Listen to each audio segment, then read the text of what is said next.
وحبيبنا ومولانا محمدا عبده ورسوله الذي أرسله بالحق بشيرا ونذيرا وداعيا إلى الله بإذنه وسراجا منيرا فقد قال الله تعالى في كلامه المجيد وفرقانه الحميد أعوذ بالله من الشيطان الرجيم بسم الله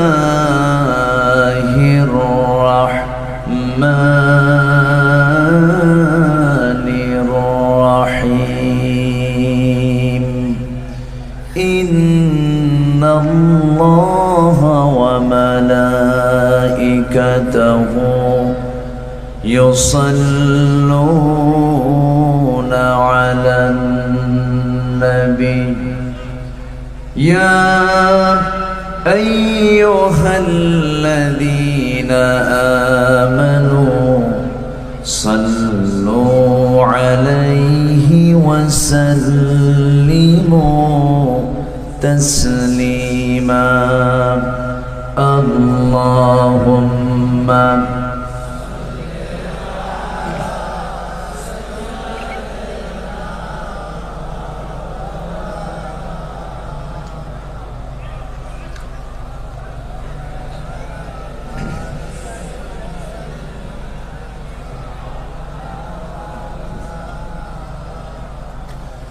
একটু আওয়াজ দিয়ে নবীর প্রেমে মাতোয়ারা হয়ে জবান খুলে সবাই বলুন আল্লাহুম্মা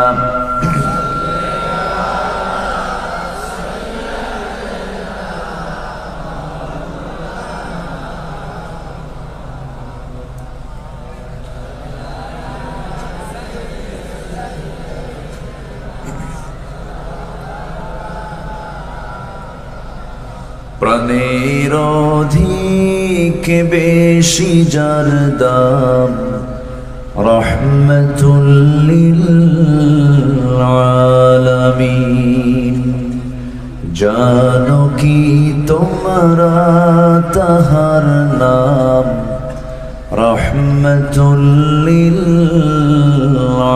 আলামিন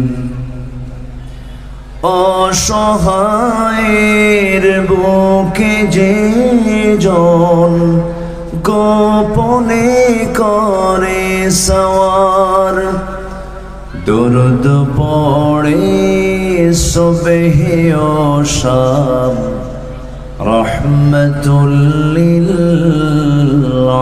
আলামিন গরিবের আহার দিতেন নিজে হয়ে রোজাদার নিয়মর ভালোবাসার খাম রহমতুল লিল আলামিন তার পথে যে বিছিয়ে দিত টুকরো কাটা স্তূপ করে তাকেও দিলেন প্রেম মুজাসসাম রহমতুল লিল আলামিন জানো কি তোমরা তাহার নাম রহমতুল লিল আলামিন সবাই বলি সাল্লাল্লাহু আলাইহি ওয়াসাল্লাম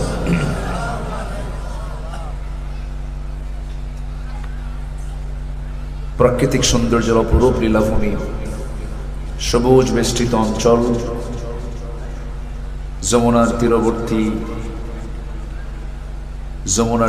তীরবর্তী অঞ্চল টাঙ্গাইলের ভুয়াপুর উপজেলার গোবিন্দাসী ইসলামী মহাসম্মেলন পরিচালনা কমিটি কর্তৃক আয়োজিত গোবিন্দাসী উচ্চ বিদ্যালয় মাঠে অনুষ্ঠিত 3 দিনব্যাপী 42তম বার্ষিক তাফসীরুল কোরআন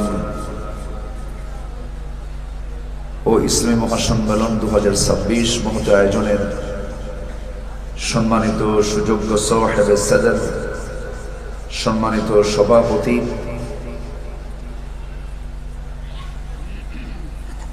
দারুল উলুম এলেঙ্গা শিক্ষা পরিবারের সম্মানিত চেয়ারম্যান, নন্দিত আলেমে দ্বীন, হাফিজুল কোরআন মাওলানা মুফতি সুলাইমান হাবিব দামাত বারকাতুহুম, আজকের এই মহৎ আয়োজনের বরেণ্য প্রধান অতিথি, প্রথিতযশা রাজনীতিবিদ জনাব সাবেক উপমন্ত্রী জনাব অ্যাডভোকেট আব্দুস সালাম পিন্টু সাহেব, আজকের মাহফিলের বরেণ্য অতিথিবৃন্দ, বিশেষ করে আমার পূর্বে কথা বলেছেন আমার ডান পাশে উপবিষ্ট ভুয়াপুর কেন্দ্রীয় জয় মসজিদের সম্মানিত খতিব, নন্দিত আলেমে দ্বীন, হাফিজুল কোরআন মাওলানা মুফতি শহীদুল ইসলাম ভুয়াপুরী হাফিজাহুল্লাহ, উপস্থিত হযরত উলামায়ে কেরাম, ফুদালায়ে ইজম, সুশীল সমাজ, জাতির শ্রেষ্ঠ সন্তান, শিক্ষক মণ্ডলী, আজকের মাহফিলের প্রধান আকর্ষণ যাদেরকে নিয়ে আজকের এই সাজানো গোছানো বর্ণাঢ্য আয়োজন, সম্মানিত প্রাণপ্রিয় দ্বীনি ভাইরা, আড়ালে বসে আছেন শ্রদ্ধেয়া সম্মানিতা মা বোনেরা, আলোচনার সূচনায় আনুষ্ঠানিকতার মধ্য দিয়ে আমার পক্ষ থেকে আবারও দিল খোলা সালাম, আসসালামু আলাইকুম ওয়া রাহমাতুল্লাহি ওয়া বারাকাতুহু।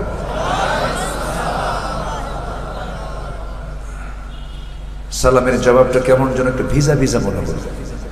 আসসালামু আলাইকুম ওয়া রাহমাতুল্লাহি ওয়া বারাকাতুহু।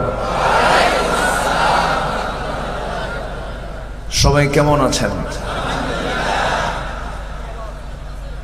আমাকে প্রশ্ন করলেন, এ তো লক্ষণ ভালো। আল্লাহ তাআলা আমাকে আপনার মতোই, আপনার সাথেই, আপনার সামনে বসে রেখেছেন, বলি আলহামদুলিল্লাহ। মহান রব্বুল আলামিনের শুকরিয়া, অশেষ শুকর যে আল্লাহ আমাকে আপনাকে সুস্থ রেখেছেন। গোটা দুনিয়া আমার নামে দলিল হলো, কিন্তু অসুস্থ, সব শেষ। পৃথিবীর যত নিয়ামত আছে এর মধ্যে শ্রেষ্ঠ নিয়ামতের অন্যতম হচ্ছে সুস্থতা। সুস্থতার মতো শ্রেষ্ঠ রিজিককে, শ্রেষ্ঠ নিয়ামতকে সাথে নিয়ে আমরা আসতে পেরেছি জান্নাতের বাগানে, আসতে পেরেছি বরকতময় জায়গায়, গুনাহ মাফের জায়গায়। যিনি আমাকে আপনাকে আসার বসার তৌফিক দিলেন, সেই মহান রবের শানে বলে উঠছি আলহামদুলিল্লাহ। চিৎকার মেরে বলছি আল্লাহুম্মা আইন্নি আলা যিকরিকা ওয়া শুকরিকা ওয়া হুসনি ইবাদাতিকা। সবাই বলি আল্লাহুম্মা লাকা আসলামতু ওয়া বিকা আমানতু ওয়া আলাইকা তাওয়াক্কালতু ওয়া ইলাইকা আনাবতু ওয়া বিকা খাসামতু। আমরা আল্লাহ তাআলার শুকর আদায় করে নিলাম। উঠতে একটু দেরি হলো, আদর্শ মাহফিলের আদর্শ টাইম হলে ভালো হয়। ম্যাক্সিমাম বড় বড় মাহফিলগুলো যেগুলো, সেগুলো আগেই শেষ হয়ে যায়। মাহফিলের মূল যৌবন কাল হচ্ছে বড় জোর 9টা থেকে 11টা পর্যন্ত। সেই মাহফিলের যৌবন কাল পার করে আমি উঠলাম বুড়া কালে। সময় দেবেন তো আমাকে নাকি?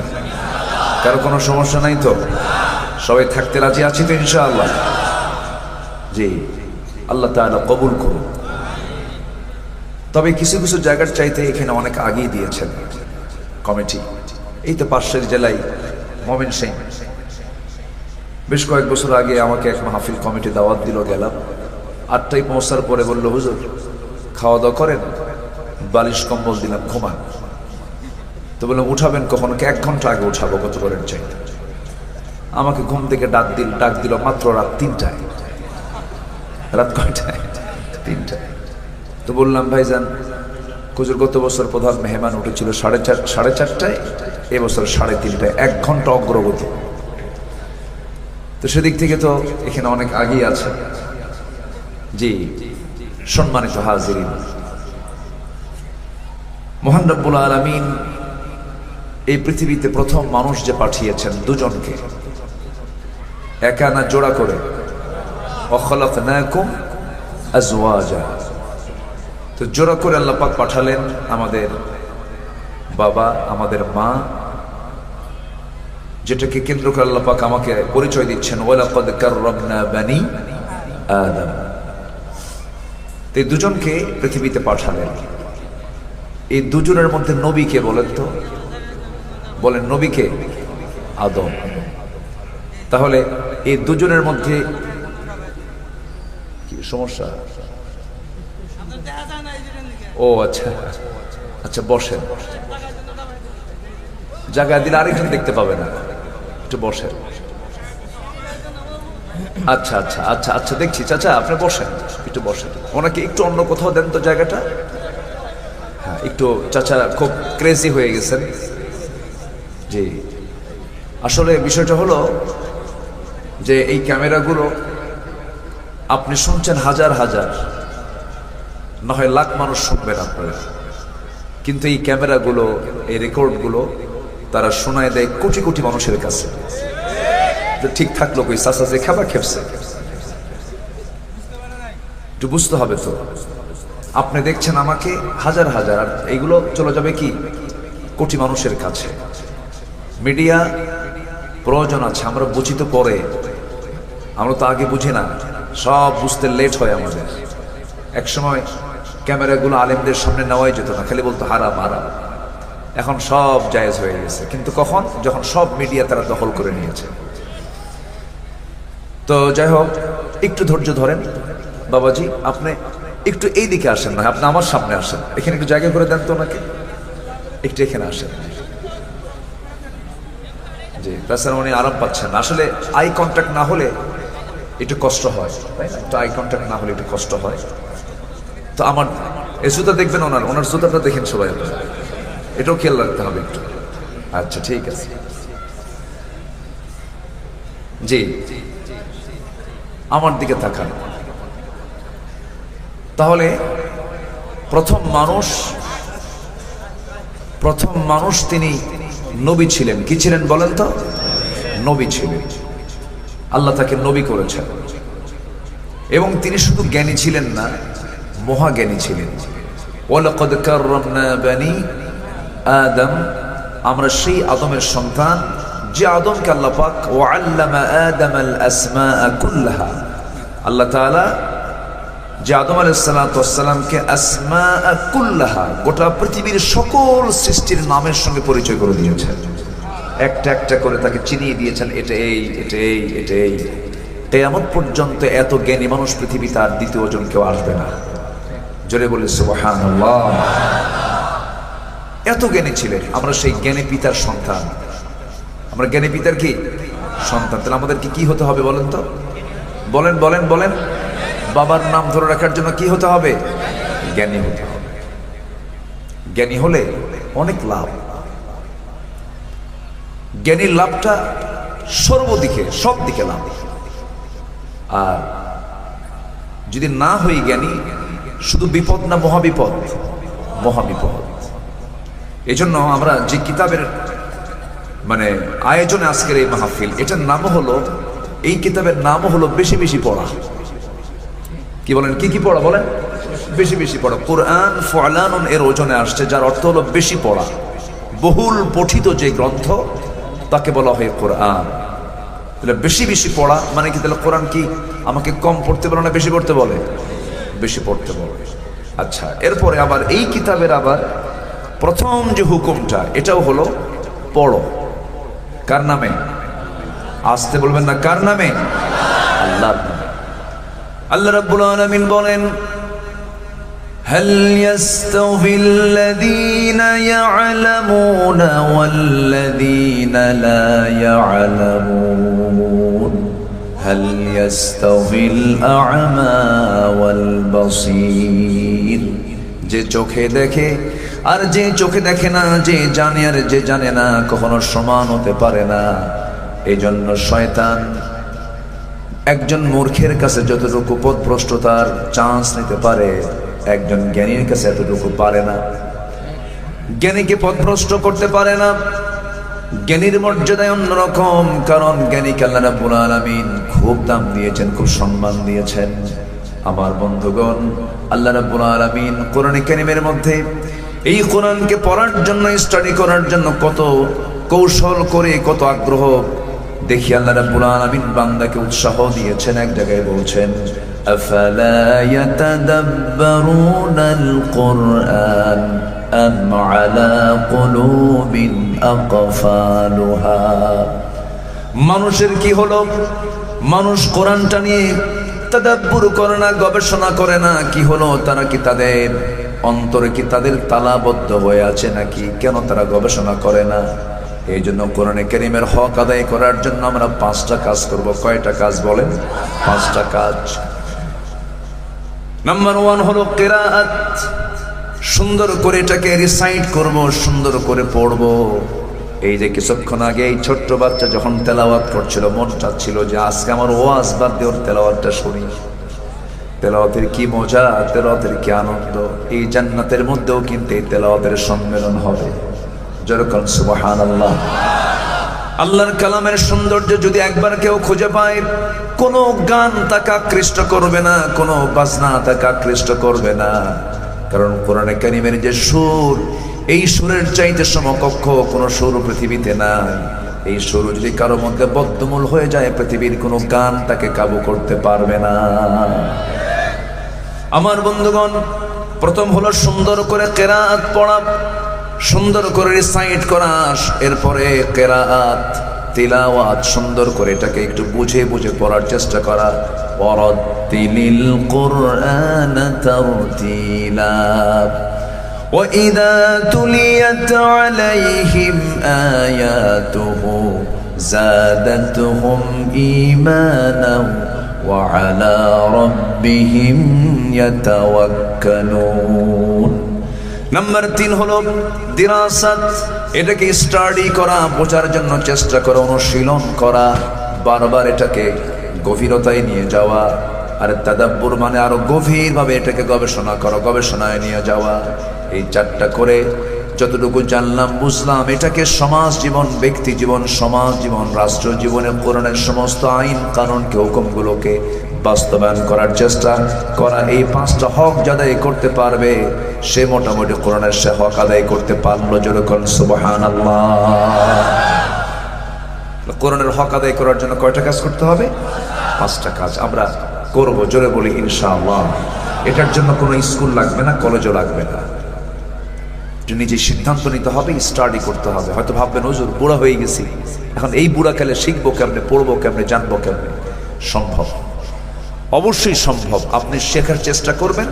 ওয়াল্লাযীনা জাহাদু ফীনা লানাহদিয়ান্নাহুম সুবুলানা। আল্লাহ তাআলা তার জন্য পথকে সহজ করে দেন। যেরকম সুবহানাল্লাহ। অনেক সাহাবী বুড়া বয়সে ইসলাম কবুল করেছেন। কি বয়সে বলেন? বুড়া বয়সে। কত বড় জ্ঞানী তারা হয়ে গেছে। বুড়ো বুড়ো সাহাবী নবীর হাতে বায়াত নিয়েছেন, বড় বড় জ্ঞানী হয়ে গেছেন সবাই তারা। শিক্ষার কোনো বয়স নাই। শিক্ষার কি বয়স নাই? তাহলে আমার এতক্ষণের কথায় তাফসীর মাহফিলের ফার্স্ট মেসেজ হচ্ছে, আমরা কি মূর্খ থাকবো না জ্ঞানী হব? আমরা কোন পিতার সন্তান বলেন? বলেন বলেন বলেন। যোগ্য পিতার যোগ্য সন্তান আমাকে আপনাকে হতে হবে। অযোগ্য হলে বেকায়দা। আমরা যোগ্য হব। জোরে বলি ইনশাআল্লাহ। এই জাতির মধ্যে সবচেয়ে বড় প্রবলেম হচ্ছে জাতিকে পরিকল্পিতভাবে কোরআন থেকে দূরে রাখা হয়েছে।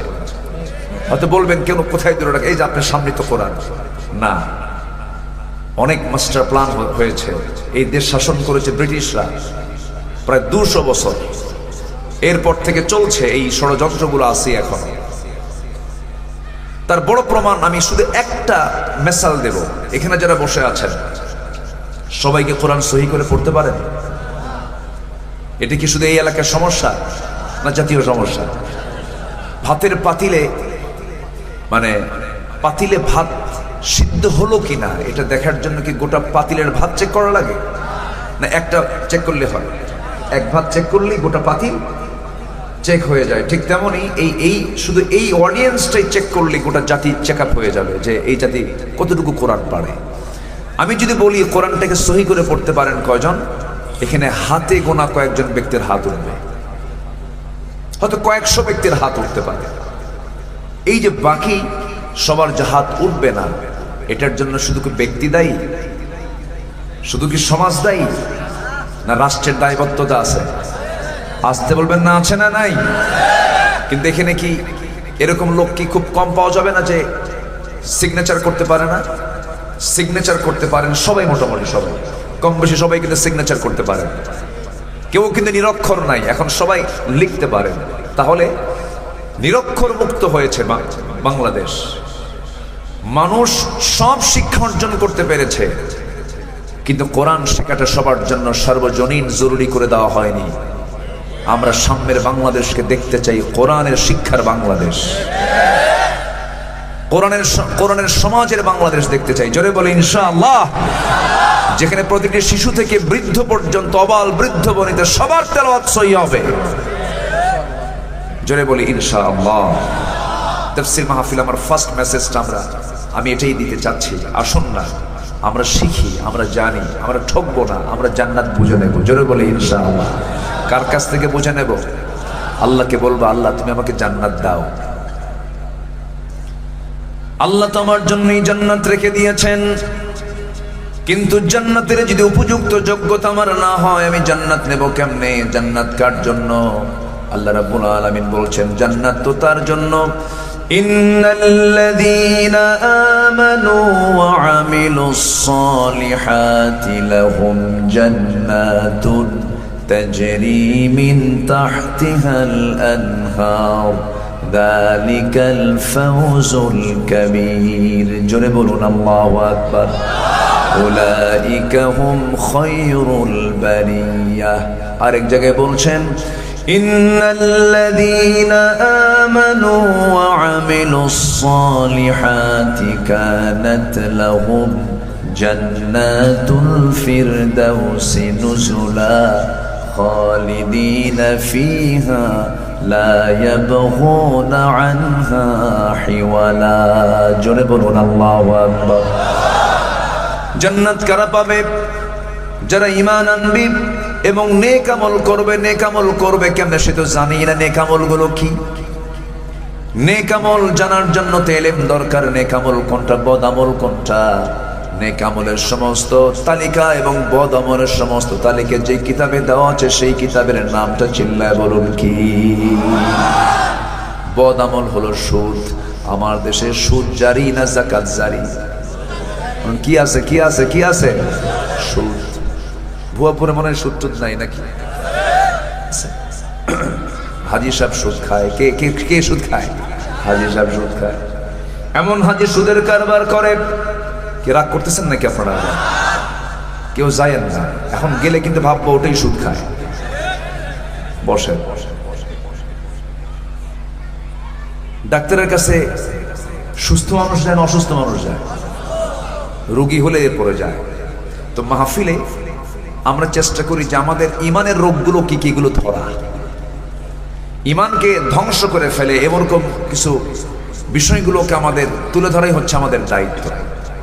তো সমাজে যাকাত চালু আছে না সুদ চালু আছে? তাহলে এই বিষয়ে আমাদের কথা না বললে কি আল্লাহর কাছে জবাব দিতে হবে না? বলেন তো। জবাব দিতে হবে তো। আপনি মন খারাপ করলে তো আমার কিছু করা যাবে না, আমার কিচ্ছু করার নেই, আমাকে বলতে হবে। সুদ মারাত্মক আকার ধারণ করেছে, মারাত্মক আকার। এটা একটা মানে এমন একটা পর্যায়ে চলে গেছে, মহামারী আকার ধারণ করছে। এত সুদ মারাত্মক আকার ধারণ, অনেকে মনেই করে না এটা কি, এটা যে পাপের কাজ এটা মনেই করে না। সুদের মোহনা চলছে এখন। আল্লাহ রাব্বুল আলামিন বদ আমলগুলোর ভিতরে সুদকে এত জঘন্য বলেছেন। সুদের যত প্রকার গুনাহ আছে, সুদের সর্বনিম্ন গুনাহ হলো নিজের মাকে বিয়ে করা, নিজের মার সঙ্গে জেনা করা। এত ভয়ঙ্কর এই সুদের অপরাধ। সুদকে আল্লাহ রাব্বুল আলামিন হারাম করে দিয়েছেন। হারাম শব্দই আসছে, যারা পারেন ঠোঁট মিলিয়ে বলুন আহাল্লাল্লাহুল বাই'a ওয়া হাররামার রিবা লা তা'কুলুর রিবা আযআফাম মুদাআফা। চক্রাকারে সুদের কারবার করো না। আল্লাহ ব্যবসাকে হালাল করে দিয়েছেন, সুদকে করেছেন হারাম। একজন সৎ ব্যবসায়ী এবং আমি রাসূল জান্নাতের মধ্যে দুই নখের দূরত্ব অবস্থান করব। জোরে বলুন সুবহানাল্লাহ। আল্লাহ তাআলা সুদকে অপছন্দ করেন। সুদের সম্পদের মেয়াদও বেশি দিন থাকে না। হারামের কিন্তু কোনো আরাম নাই। বদামল কি? বনের সম্পত্তি মেরে খাওয়া। বহু হাজী সাহেব কিন্তু আমাদের দেশে আছে। হাজী সাহেব হজ করে আসছে 36 বার। কয়বার? 36 বার হজ করছে, কিন্তু প্রতিবেশী না খেয়ে থাকে, বোনকে সম্পদ দেয় না। আমার নবী জীবনে হজ করেছেন মাত্র একবার। কয়বার বলেন? একবার। আমার নবীজি বিশ্বের সেরা মানুষ, জীবনে আল্লাহ পাক তাকে দিয়ে একবার হজ করায় নিয়েছেন, তিনি একবার হজ করেছেন। আর একজন হাজী 36 বার হজ করার পরেও বোনের সম্পত্তি মেরে খায়। কি হজ না করে দেখে, আছে না নাই? আবার বলে বেড়ায়, জানো এই হাত আল্লাহর কাবা শরীফের দরজা 36 বার স্পর্শ করেছে। সাবধানে কথা বলো, মানে ও জান্নাতের ডিলারশিপ নিছে। এরকম আছে না নাই? আছে না নাই? বারবার হজে গেলে আপনি বড় সুফি হয়ে গেলেন তা নয়, বরং আপনার ওই হজের টাকাটা প্রত্যেক বছর না গিয়ে আপনার যে প্রতিবেশী, যে সমস্ত গরিবগুলো আছে, বিধবাটা আছে, বিধবার দিন পথ চলে না, তার জন্য একটা গরু কিনে দিলেন, দুটো ছাগল কিনে দিলেন। আল্লাহ রাব্বুল আলামিন এই প্রতিবেশীর হক আদায় করার জন্য আপনার জন্য এটা জান্নাতের কারণ হয়ে যেতে পারে। আমার বন্ধু, এগুলো নেক আমল। বনের সম্পত্তি মেরে খাওয়া বদ আমল। যে বদ আমল করবে তার কি হবে? বালা মান কাসাবা সাইয়্যাতান ওয়া আহাতাত বিহি খাতিআতুহু উলাইকা আসহাবুন নারি হুম ফিহা খালিদুন। জোরে বলুন আল্লাহু আকবার। যারা পাপ করবে, পাপ তাকে ঘেরাও করে ফেলবে, সে হবে জাহান্নামের বাসিন্দা, চিরকাল সেখানে সে অবস্থান করবে। বনের সম্পত্তি বুঝে দেয় না, এক যুগ চলে যায়, বাপ মারা গেছে, এক যুগ হয়ে গেছে, বোনকে সম্পদ বুঝায় দেয় না, শুধু তাল বাহানা করে। এক যুগ চলে যায়, 1.5 যুগ চলে যায়, বোনগুলো বলতো সাহস পায় না, কারণ ভাইয়ের বাড়ি, এখন তো বাবা নাই, মা নাই, ভাইয়ের সঙ্গে গন্ডগোল করবো কেমনে? ভাইটা এত টেকনিক বাস, সে ওমরায় চলে যায়। বনের সম্পত্তির ধান বেচা টাকা দিয়া, কি বলেন, কি কিসের কি দিয়ে টাকা? বনের সম্পত্তির ধান বেচা টাকা দিয়ে ওমরায় চলে যায়। ওমরায় গিয়ে ওমরার সম্পূর্ণ কাজ সম্পন্ন করে বোনের জন্য জমজম পানি আনে, আজওয়া খেজুর নিয়ে আসে মদিনা থেকে। 3 কোটি টাকার বোন জায়গা পাবে, বাবার সম্পত্তি পাবে, ভাইয়ের থেকে পাবে। বোনের জন্য একটা চেন নিয়ে আসে মদিনা শরীফ থেকে, বোন পাবে 3 কোটি টাকা, সে নিয়ে আসে 3 লক্ষ টাকার চেন একখান নিয়ে আসা। ফোন দিয়ে বলে, বোন ওমরায় গেছিলাম, যেখানে গেছি তোমার জন্য দোয়া করছি। বোন তো মহা খুশি। বোন চলে আসছে ভাইয়ের বাড়িতে। বোন, এই যে তোমার জন্য জমজম আনলাম, তোমার জন্য আজওয়া খেজুর নিয়ে আসলাম, তোমার জন্য একটা চেন আনছি, সোনার মদিনা থেকে সোনার চেন আনছি। বোন মাথাটা একটু ঝোঁকায় দাও, তোমার ভাই তোমাকে দারুণ ভালোবাসে, এই যে তোমার জন্য সোনার চেন আনছে। বোন তো দারুণ খুশি, হারে ভাই আমার কত দোয়া করছে আমার জন্য, খুব সোনার ভাই আমার। গলার মধ্যে ঢোকায় দিয়া বলে, বোন বসো, একটা কথা বলবো, মন খারাপ করবো না তো? না, একটা কথা বলি বোন, অংশ নিলে কিন্তু ধ্বংস হয়। কত বড় বদমাইশ! আছে না নাই? আছে না নাই? আমার বন্ধুগণ, এগুলো বদ আমল। এই সমস্ত বদ আমলগুলো আমাকে আপনাকে ছাড়তে হবে। হক লঙ্ঘিত কোনো গুনাহ করা যাবে না। হক লঙ্ঘন হয়েছে এমন কোনো গুনাহ করে আপনি জান্নাত পাবেন না। মায়ের হক আছে, বাবার হক আছে, ভাইয়ের হক আছে, প্রতিবেশীর হক আছে, এতিমের হক আছে, আত্মীয়ের হক আছে। এই সমস্ত হক লঙ্ঘন করে আপনি কখনো জান্নাত পাবেন না। জান্নাত পাওয়ার জন্য আপনাকে নেক আমলগুলো করতে হবে। হক নষ্ট করা যাবে না। আল্লাহ রাব্বুল আলামিন হকের ব্যাপারে খুবই শক্ত। হক আদায় না করে দুনিয়া থেকে বিদায় নিলে পরে জাহান্নাম যেতে হবে। নামাজ পড়েছি তাহাজ্জুদ, কিন্তু বোনটাকে দেখি নাই। নামাজ পড়েছি তাহাজ্জুদ, নফল নামাজ পড়ে চোখের পানি ফেলে ফেলে কেঁদেছি। তাহাজ্জুদের চোখের পানি ফেলে বাপ মাকে ভাত দেয় না, ওর কি তাহাজ্জুদের দাম আছে নাকি? আসতে বলবেন না, আছে নাকি? হক আদায় করতে হবে। এই জন্য নেক আমলগুলো সুন্দর করে বুঝে নিতে হবে, বদ আমলগুলো বুঝে নিতে হবে। এর জন্য জ্ঞান দরকার। এই জন্য কি দরকার বলেন? কোরআনটা দরকার। আসুন, সফল হওয়ার জন্য কি কি লাগবে একটু তালিকা করে সামনের দিকে আগায়া যাই। কষ্ট হচ্ছে নাকি আপনাদের? আলোচনা চালায়া যাই। জোরে বলি ইনশাআল্লাহ, আর জোরে বলি ইনশাআল্লাহ। আমার ভাইয়েরা, সফল তো হতেই হবে। জাহান্নাম কোনো ক্রমে আমরা যাব না। জাহান্নামের শাস্তি ভোগ করা সম্ভব নয়। জাহান্নাম থেকে বেঁচে জান্নাত পেতে হবে, কারণ এটাই সবচেয়ে বড় সফলতা। কুল্লু নাফসিন যায়িকাতুল মাউত ফামান যুহযিহা আনিন নারি ওয়া উদখিলাল জান্নাতা ফাকাদ ফাজ।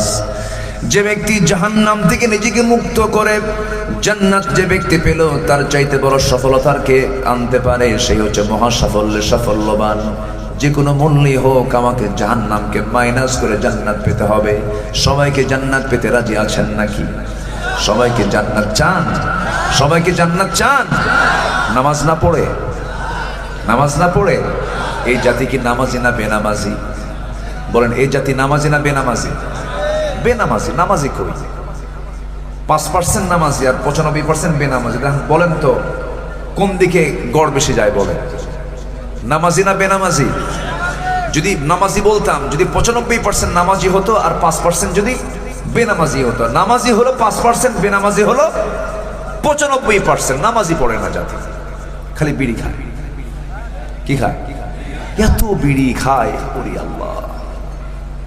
মাহফিল শেষে মোহাব্বত করার জন্য আমি হাত আগায় দিই, মোসাফা করি, সবার সঙ্গে করি। মোসাফা করার পর গাড়িতে বসার পরে 2 হাত যখন নাকে দেই, বিভিন্ন আইটেমের বিড়ির গন্ধ, বাস্তব গন্ধ। বিড়ি খায়, প্রচুর মানুষ বিড়ি খায়।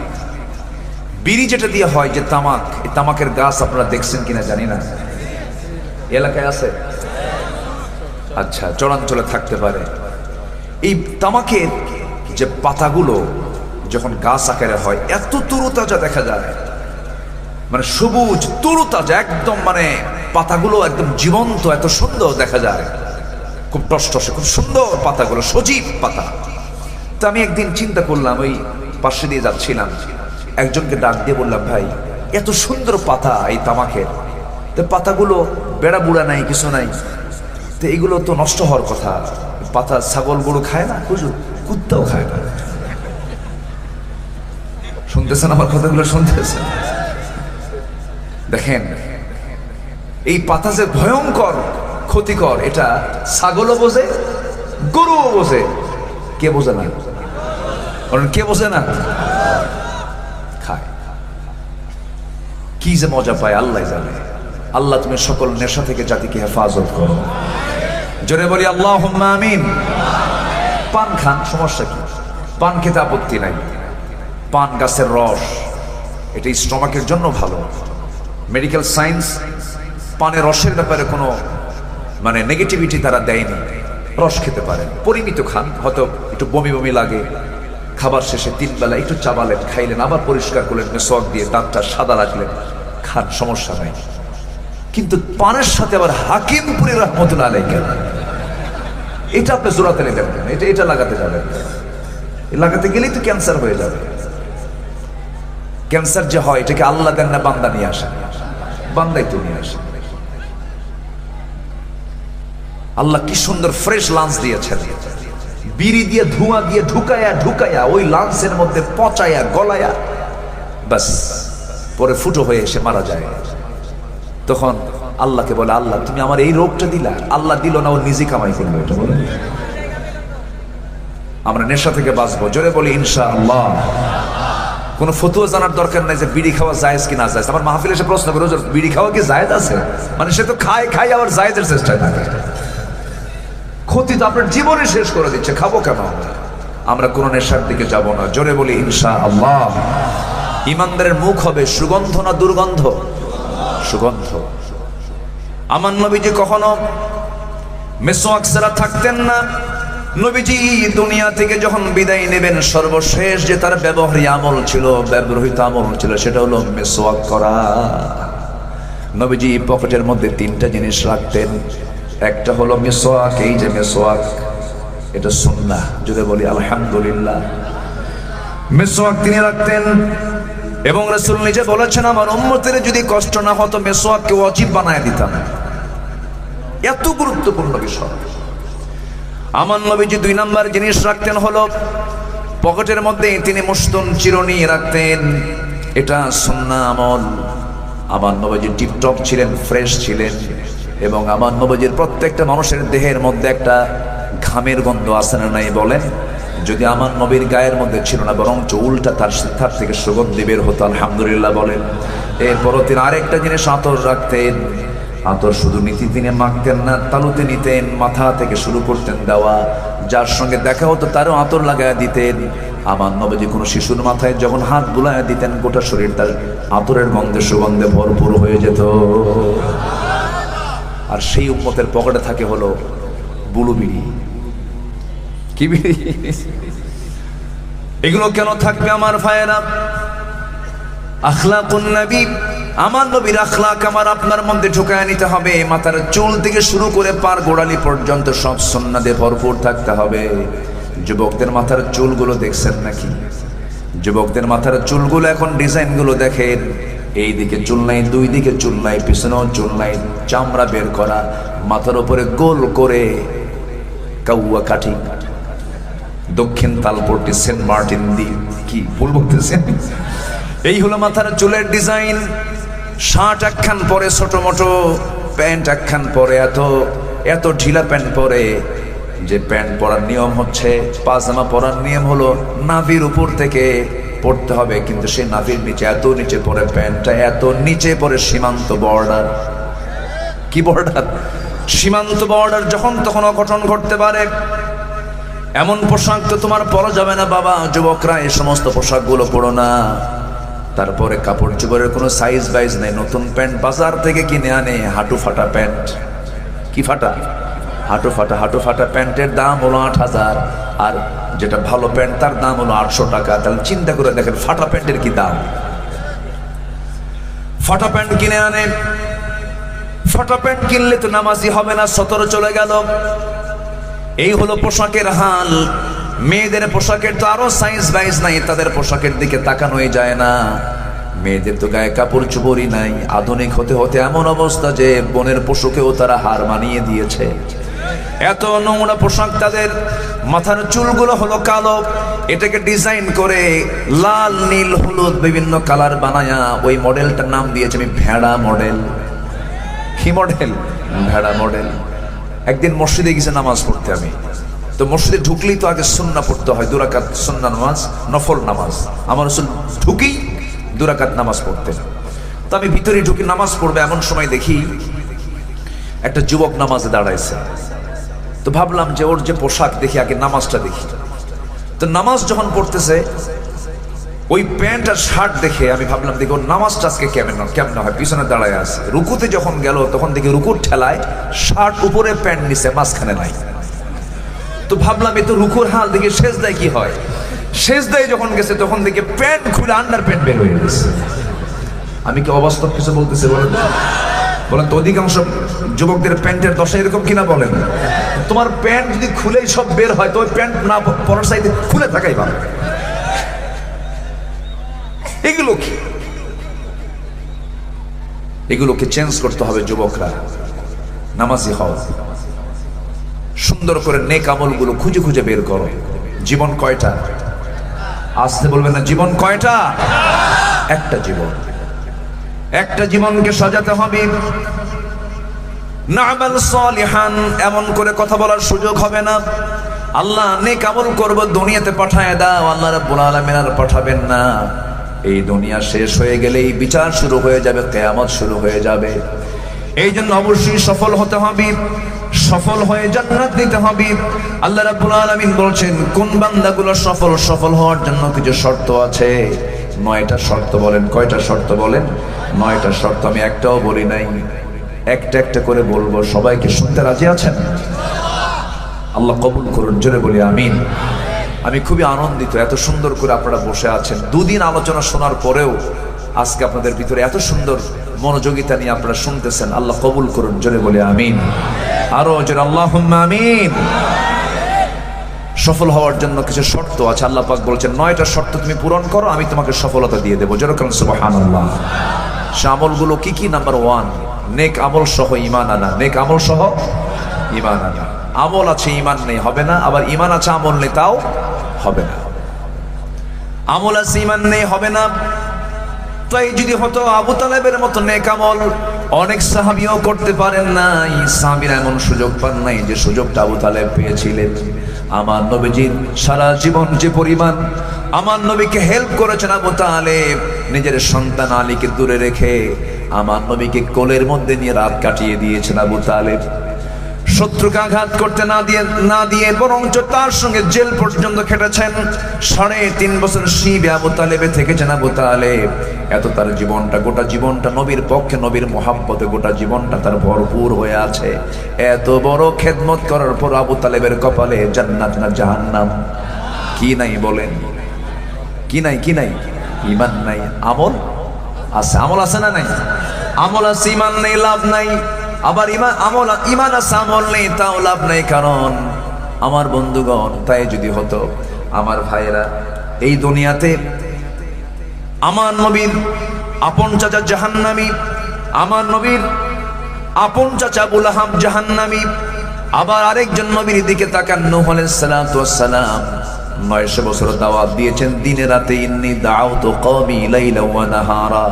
আমি নূহ দিনে রাতে দাওয়াত দিয়েছেন 900 বছর দাওয়াত দেওয়ার পর নিজের সন্তানটাও কালেমা পড়ে নাই, বউটা কালেমা পড়ে নাই। কিন্তু এত বড় নবীর নিজের সন্তানটাও জাহান্নামী, বউটাও জাহান্নামী। কিসের কারণে বলেন? ঈমান নাই। এই জন্য ঈমানটা সবচেয়ে বড় শর্ত। ঈমান থাকতেই হবে। ঈমান ছাড়া সবকিছু মূল্যহীন। প্রেজেন্ট ওয়ার্ল্ডের সবচেয়ে ধনীর তালিকার মধ্যে অন্যতম একটা তালিকায় থাকা ধনী মানুষ বিল গেটস, আমেরিকার ধনকুবের ধনী। এই বিল গেটস শত শত কোটি টাকা মানুষের জন্য খরচ করেছে, গরিবদের জন্য খরচ করে দিয়েছে। এত বড় দানবীর হওয়ার পরেও আল্লাহর কাছে তার কোনো পুরস্কার নেই, কারণ তার মধ্যে ঈমান নাই। এই জন্য ঈমানটা সবচেয়ে বড় শর্ত। সফল যদি হতে চাই 1 নাম্বার মজবুত ঈমান আনতে হবে। আল্লাহ রাব্বুল আলামিন সুন্দর করে বলছেন, বান্দা ঈমান আনো, এমন জান্নাত দেব যে জান্নাতের নিচ দিয়ে নহর প্রবাহিত। জোরে বলুন সুবহানাল্লাহ। সবাই কি জান্নাত নিতে চান? সবাই কি জান্নাত নিতে চান? নহরওয়ালা জান্নাত। কিওয়ালা জান্নাত? নহরওয়ালা। নদীর, সেখানে নদী থাকবে, প্রস্রবণ থাকবে, 4টা নদী থাকবে। কয়টা নদী? 4 ধরনের। এই যে যমুনার পানিগুলো, কি সুন্দর নদীর চেহারা। দুনিয়ার চিত্রগুলো এই যে এত সুন্দর হয়, জান্নাতটা কত সুন্দর হবে কল্পনাই কখনো আমরা করতে পারি না। আমার আল্লাহ তাআলা সর্বনিম্ন যে জান্নাতটা রেখে দিয়েছেন, সর্বনিম্ন যে জান্নাত, সবচেয়ে ছোট যে জান্নাত, 10টা পৃথিবীর মতো একটা জান্নাত। জোরে বলি সুবহানাল্লাহ। 10টা পৃথিবীর মতো একটা জান্নাত আল্লাহ রাব্বুল আলামিন সেই জান্নাতটা রেখে দিয়েছেন, যার নিচ দিয়ে নহর প্রবাহিত। মধুর নহর থাকবে, দুধের নহর থাকবে, শরাবের নহর থাকবে, পানির নহর থাকবে। আল্লাহ রাব্বুল আলামিন এই নহরগুলো সেখানে রেখে দিয়েছেন। দুনিয়ার মধু পান করলে পরে বুড়ারও বুড়া হয়ে যায়, দুনিয়ার পানি পান করলে বুড়ারও বুড়া হয়ে যায়, সে তাজা হয় না, সে যুবক হয় না। কিন্তু জান্নাতের পানি, মধু, দুধ একবারও যদি কোনো বান্দা পান করে, চিরদিনের মতো সে কোনোদিন আর বুড়া হবে না। জোরে বলুন সুবহানাল্লাহ। বুড়া যে কত কষ্ট, যারা বুড়া হয়েছে তারা টের পায়। কি ঠিক কিনা? হাত পা চলে না, জয়েনে জয়েনে ব্যথা করে, হুশ কমে যায়, দাঁতগুলো পড়ে যায়, খেতে পারে না ভালো মতো, সোজা খায় তা হজম হয় না, আর বারবার বলে লাইতা শাবাবা ইয়াউদ, হায়রে আমার যৌবন যদি ফিরে আসতো। কিন্তু বাবাজি, এই দুনিয়াতে যৌবন আর ফিরে আসবে না, তবে যৌবন ফিরে আসার একটা চান্স আছে, সেটা হলো জান্নাত। জান্নাত যদি কোনো বান্দা পেয়ে যায়, সে কোনোদিন বুড়া হবে না। জোরে বলেন সুবহানাল্লাহ।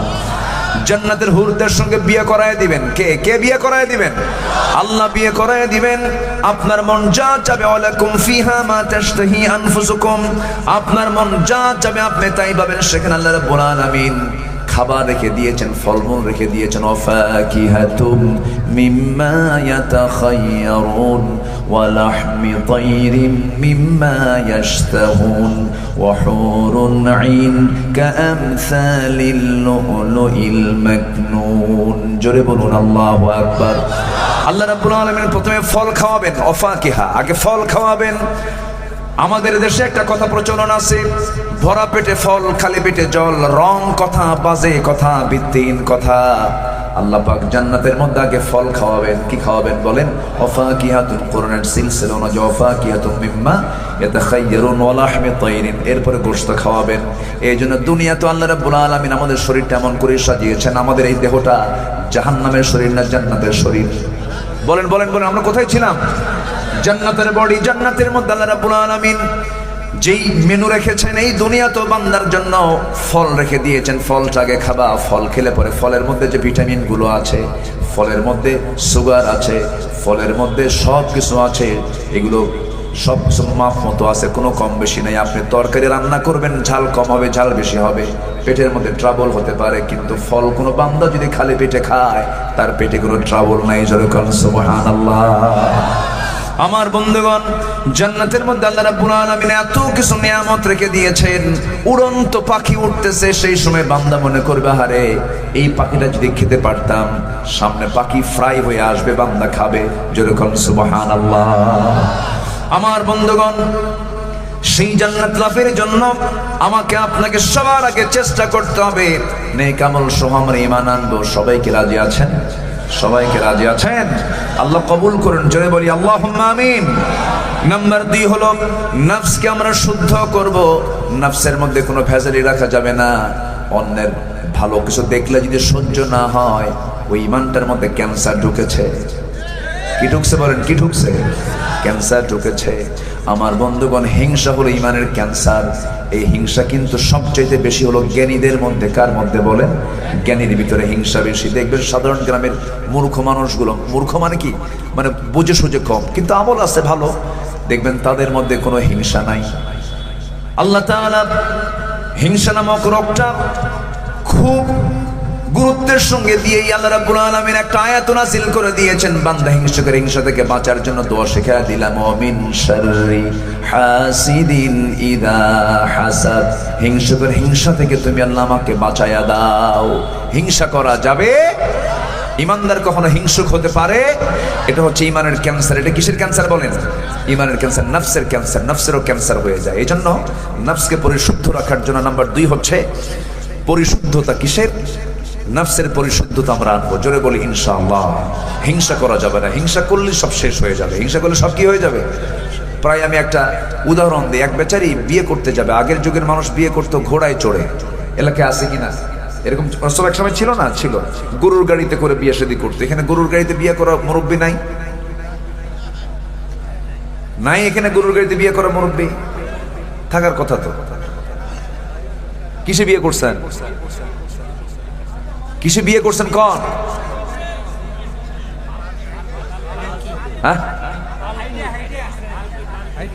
হাইটে গেছেন? হলো না, হাইটে তো সবাই যায়। আচ্ছা, পালকিতে করে, ঘোড়ায় করে, গরুর গাড়িতে করে আগে বিয়ে করতো না এরকম মানুষ? আগে তো এরকম গাড়ি ছিল না, হেলিকপ্টার ছিল না, মানুষ এরকম বিয়ে করতে যেত। তো ঘোড়া আছে এক গ্রামের, এক মুরব্বী চাচার ঘোড়া আছে। তো যুবক বিয়ে করবে, তার কাছে গিয়ে বললো, চাচা ঘোড়াটা দিবেন? কি করবি? আমার অমুক দিন বিয়া। তো চাচার কাছে মেজাজ, চাচার মন মেজাজ ঠিক না, রাগের ঠেলায় বলছে, সবাই রে দিলে তোরে ঘোড়া দেবো না, যা। যুবকটা মন খারাপ করে বাড়িতে চলে আসছে। আসার পর রূপক করতে বলছে। ফর এক্সাম্পল, সে শবে কদরের রাত্রিতে মসজিদে গেছে নামাজ পড়তে, তাহাজ্জুদ, তারাবি সব পড়ে শেষে একখান দুখান হাত তুলে আল্লাহর কাছে বলতেছে, আল্লাহ আজকে আমার জন্য কোনো চাওয়া পাওয়া নাই, তুমি আমার কিচ্ছু দিও না, আমার কোনো দুঃখ নাই, আমার একটাই দোয়া শুধু তোমার কাছে আজকে রাত্রিতে, সবে কদরের রাত্রিতে একটাই দোয়া, বুড়ার যেন ঘোড়া মরে আজকের মধ্যে। কি বুঝতেছেন না? কি হিংসা দেখে। এই দোয়া করে চলে আসছে বাড়িতে। বাড়িতে আসার পরে মার দিকে তাকায় দেখে মার চোখটা লাল হয়ে আছে। মা কান্দে। মা তুমি কান্দো কেন, কি হয়েছে তোমার? বাবা তোর গরু মরছে। কি মরছে? গরু কার?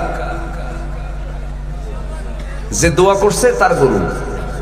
দোয়ার ফলে মালাকুল মউত আসলো, জান কবজ করছে। ঘোড়ার কাছে না গরুর কাছে?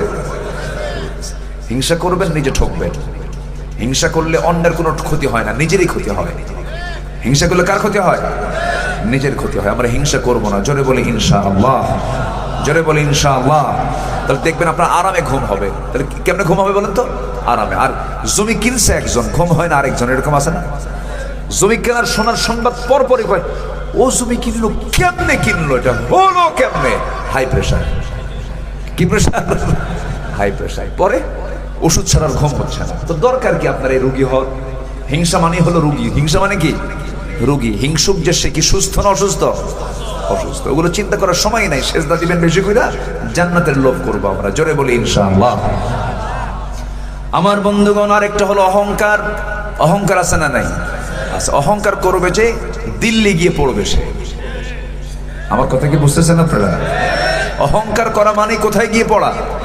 দিল্লি গিয়ে পড়া। অহংকার করছিল না, এটা আমার দেশ, আমার বাপের দেশ, আমার বাপ স্বাধীন করছে। দেখছেন কথার চাই? দেখছেন? আল্লাহকে অহংকার করিস, যা, এক দৌড়ে আল্লাহ পাক দিল্লি পাঠায় দিচ্ছে। যারাই অহংকার করবেন ঠিকানা কিন্তু একটা আল্লাহ বের করে দিছে, কিন্তু ঠিক কিনা? অহংকার করা যাবে, অহংকার করা যাবে। অহংকার করবে যে পতন হবে তার। এটা কার কথা? কার কথা? কার কথা? অহংকারকে আল্লাহ পাক সহ্য করতে পারেন না।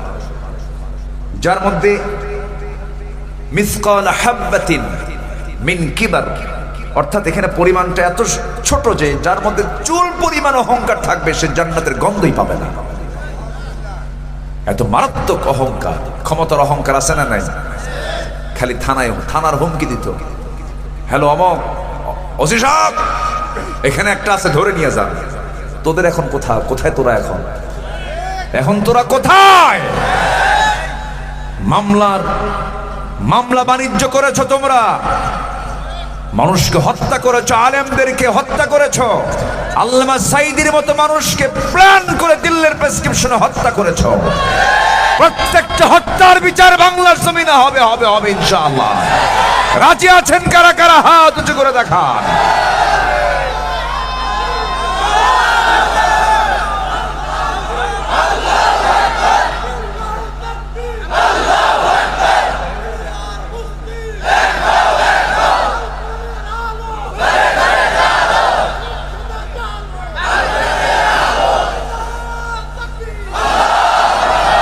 আল্লাহ কবুল করুন। জোরে বলে আমিন।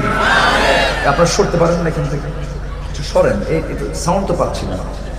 সরেন আপনারা। রাগ করলেন? এটা তো আমার কান, এই কানটা না থাকলে সমস্যা। বসেন সম্মানিত ভাইয়েরা।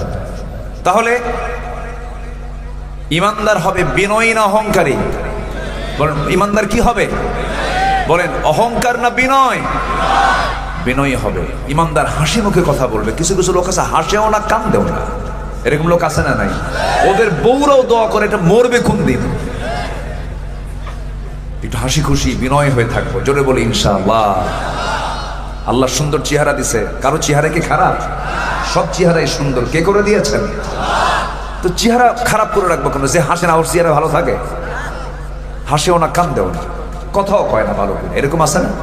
সালাম দিলে উত্তর খুঁজে পাওয়া যায় না, আসসালামু আলাইকুম, আছে না? এরকম আছে না? আমার নবীজি পকেটে সালাম নিয়ে বের হতেন, খালি সালামই দিতেন। কোন সাহাবী আগে সালাম দিতে পারতেন না রাসূলকে। এক সাহাবী চিন্তা করেন, হুজুরকে কোনোদিন সালাম দিতে পারলাম না আগে, আজকে টেকনিক করবো। মোটা গাছের আড়ালে দাঁড় হয়ে আছে, কাছাকাছি যাওয়া মাত্র বের হয়ে সালাম দিচ্ছেন, আসসালামু আলাইকুম ইয়া রাসূলুল্লাহ। রাসূল বলেন এরকম টেকনিক করে আগে সালাম দিলে সওয়াব পাবা না, যাও যেরকম সুবহানাল্লাহ। আমার নবী কত মিশুক ছিলেন, এমনকি বাড়ির বউ পর্যন্ত আগে সালাম দিতে পারত না। আম্মা জান আয়েশা বলেন, রাসূল আমাকে আগে সালাম দিয়ে দিতেন। আমরা মিশুক হব, আমরা মিশে যাবো মানুষের সাথে। জোরে বলি ইনশাআল্লাহ। বাড়িতে সালাম ঝুঁকায় দেব। সালাম মানে কি অশান্তি না শান্তি? বলেন বলেন বলেন। যত শান্তি আপনি কোনটা চান, বাইরে আগে চান না ভিতরে আগে চান? তো সালাম না দিয়া গোটা দরবারে হাঁটছে, বাড়িতে এসে দরবারের অ্যাকশন শুরু করে, এই ওঠ, খোল, খুলে দে, ভাত দে, শুয়ে পুরো ভাল লাগে না, এরকম আছে না? নাই বলেন। দরবারে হেরে গেছে মাতব্বর, বাড়িতে এসে ঢুকে সালাম কালাম নাই, ওই অ্যাকশন বাড়িতে এসে ঝাড়তেছে। শান্তি থাকবে বলেন তো? শান্তি থাকবে? আমরা সালাম দিয়ে বাড়িটা শান্তিতে ভরপুর করে দেবো। জোরে বলি ইনশাআল্লাহ। সালামুন আলাইকুম তিবতুম ফাদখুলুহা খালিদিন। সালামটা জান্নাতেও থাকবে। জোরে বলি আলহামদুলিল্লাহ। আমরা সালাম দেব কম না বেশি? বলেন বলেন। আফসুস সালাম, সালাম বেশি বেশি দাও। শান্তি দিবেন কে? আল্লাহ তাআলা। বউকে সালাম দেওয়ার সুন্নাহ, সবাইকে বউকে সালাম দিবেন। দেখেন ছোট ছোট বাচ্চাকে ইনশাআল্লাহ কাকে দিবা তুমি? ওই যে বাচ্চা হাসে হাসে আর কয়েকজন সালাম দেবে। বিয়ে করে দেবা, হ্যাঁ বিয়ে, অন্যের বউ দেওয়া যাবে না কিন্তু। অন্যের বউ দিলে ওখানে প্যাঁচ লাগবে, ফিতনা। ওটা কি বলেন? ফিতনা। সালাম সবাইকে দেওয়া জায়েজ নাই। ভালো কাজের সঙ্গে আমরা সম্পৃক্ত থাকব, অহংকার করব না, আমরা কখনো কখনো হিংসা করব না, অবৈধ কামনা বাসনা করা যাবে না। চোখটাকে ঠিক রাখতে হবে। আজকের এই প্রেজেন্ট ওয়ার্ল্ডের সবচেয়ে বড় গুনাহ হলো চোখের গুনাহ। অনলাইনের দুনিয়ায় মানুষ ঘরের মধ্যে বসে বসে সবচেয়ে বেশি গুনাহ করে হলো অনলাইনের গুনাহ, মোবাইলের গুনাহ। ডিভাইসগুলো খুব সাবধানের সঙ্গে ব্যবহার করতে হবে। হাজারবার বলি মোবাইল ব্যবহার করবে না, এটা বলে কোনোদিন লাভ হবে না। তোমাকে সেট আপ করতে হবে। তুমি আগে দেখবা মোবাইলকে তুমি যদি চালাতে পারো তুমি চালাবা, সমস্যা নাই। কিন্তু মোবাইল যদি উল্টা তোমাকে চালাতে চায়, তোমার ব্যবহার করা জায়েজ নাই। খুব সাবধান, খুব সাবধান। তোমার ইমানকে 10 মিনিট নয় 10 সেকেন্ডের মধ্যে ইমানকে নষ্ট করে ফেলবে, খেয়ে ফেলবে তোমার ইমান। এই জন্য যুবকরা খুব সাবধান। পর্নোগ্রাফিতে আসক্ত হওয়া যাবে না, কোনো গেমস আসক্তি হওয়া যাবে না। জীবন্ত একটা তোমার ফ্রন্টাল সেলগুলো ধ্বংস হয়ে যাবে। তোমার যে গোল্ডেন লাইফ, সোনালী জীবন মুহূর্তের মধ্যে ধ্বংস করে ফেলবে, তোমার এই মোবাইলটা শেষ করে ফেলবে। এই জন্য তোমাকে সঠিক সময়ে সঠিক কাজগুলো করতে হবে।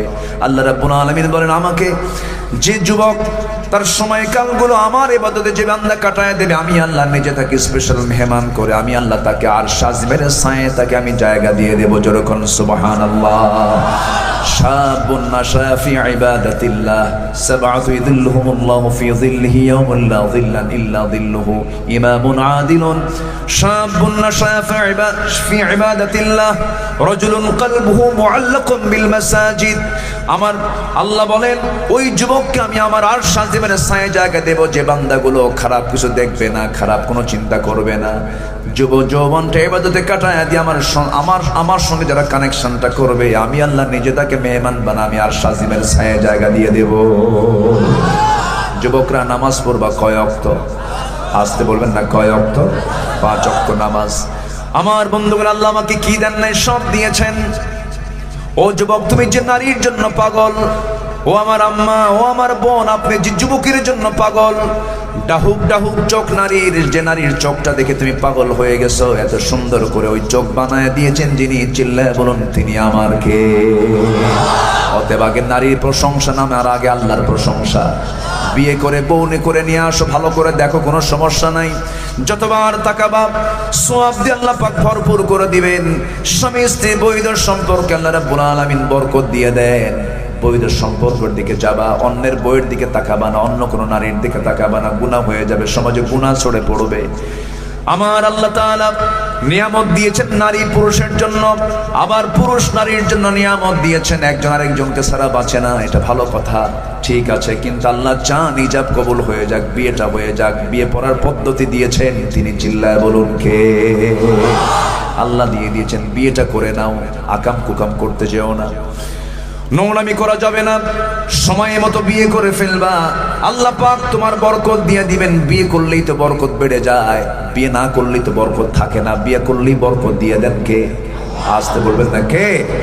আরো জোরে বলেন কে? আল্লাহ পাক বরকত দিয়ে দেন।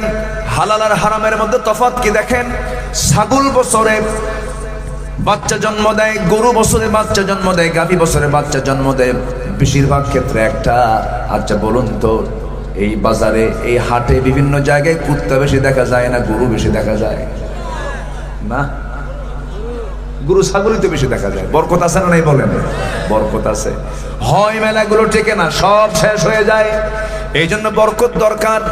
বরকতের দিকে আমরা যাব, হারামের দিকে আমরা যাব না। হারাম কোনো লেনদেন করব না, হারাম কোনো কাজের চিন্তা করব না, ভালো কাজগুলো করব। আমার বন্ধুগণ, যে চোখটা ডাহুক চোখ বানা দিয়েছেন নারিকেল রাব্বুল আলামিন, এই চোখটা বানায়া দিয়েছেন কে? আসতে বলবেন না, কে দিয়েছেন? কে দিয়েছেন? আল্লাহ দিয়েছেন।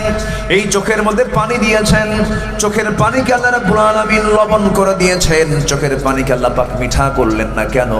এই জন্য লবণ করলেন, কারণ বান্দার চোখটা বাইরে থাকে, বহু ধুলাবালিগুলো চোখের মধ্যে ঢুকে পড়বে, জীবাণু দ্বারা অ্যাটাক হয়ে যাবে।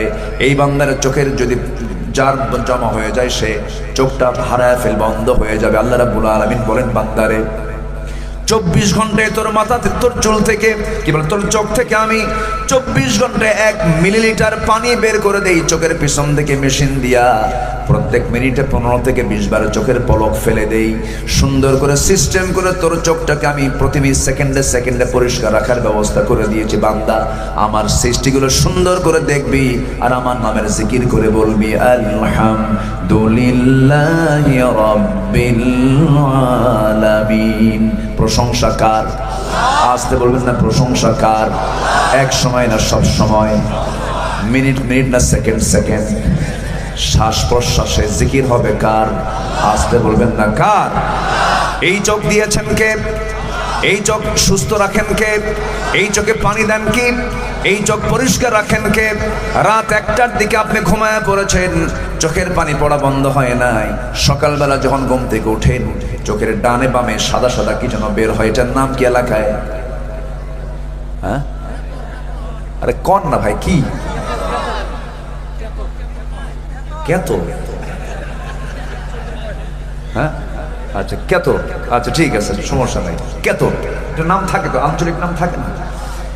এই যে চোখের কেতো অথবা চোখের ময়লা, যদি আমরা সকালবেলা কারো চোখে এমন দেখি, চট করে টিস্যু বের করে বলি, ভাই সাফ করো তাড়াতাড়ি, আমি আপনি হয়তো এটাকে মনে করি যেটা খারাপ জিনিস, কিন্তু খারাপ জিনিস নয়। এই চোখের কেতরও যদি না বের হতো, চোখ ফুলে চোখ বান্দার অন্ধ হয়ে যেত। স্থায়ী মলম বানায় দিয়েছেন, স্থায়ী মলম, স্থায়ী অয়েন্টমেন্ট দিয়ে দিয়েছেন।